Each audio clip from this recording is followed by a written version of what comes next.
गर्मियों के दिन थे और गर्मियों की छुट्टियां भी चल रही थी। राहुल ज्योति एक शाम दोनों अपने घर के बाहर खेल रहे थे। तभी उनकी मम्मी, और राहुल ज्योति जरा इधर आओ जल्दी से। तभी राहुल और ज्योति अपने घर को चले आए। जैसे ही राहुल ज्योति घर के अंदर आए और अपनी मम्मी को मुस्कुराते हुए देखकर, क्या बात है मम्मी, आप इतना मुस्कुरा क्यों रही हो? बात ही कुछ ऐसी है, तुम्हारी नानी का कॉल आया था, आज उन्होंने हमें बुलाया है, कल को हम सब नाना नानी के घर जा रहे हैं। फिर ये सुनकर तो राहुल ज्योति की खुशी आसमान छू गई।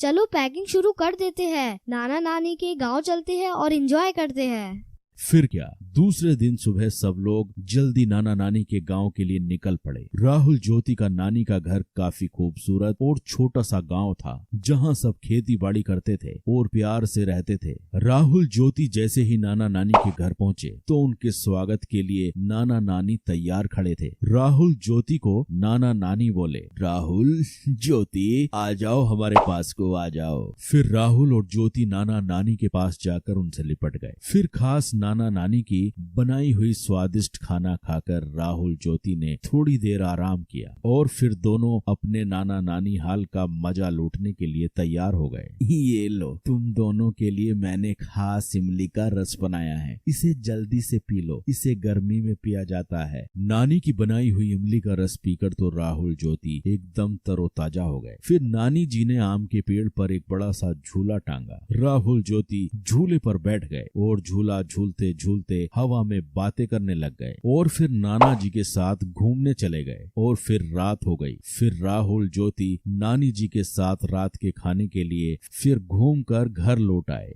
नानी जी, मैं आपके हाथों से खाऊंगा। नानी मुझे भी खिलाओ ना। ये सुनकर नानी जी हंसने लगी। ठीक है, मैं तुम दोनों को अपने हाथों से खिलाती हूँ। फिर क्या, राहुल ज्योति ने नानी के हाथ से पेट भर कर खाना खाया और खाना खाने के बाद सब लोग सोने की तैयारी करने लगे। और फिर राहुल ज्योति को गर्मी महसूस होने लगी। नानी जी, घर के अंदर कितनी गर्मी महसूस हो रही है, पंखा भी गर्म हवा फेंक रहा है, आपके घर में एसी भी नहीं है। हमें तो एसी की आदत है, अब तो हमें रात भर नींद नहीं आएगी। यह सुनकर नाना नानी के साथ सब लोग हंसने लगे। यह देखकर राहुल और ज्योति ज्यादा कंफ्यूज हो गए।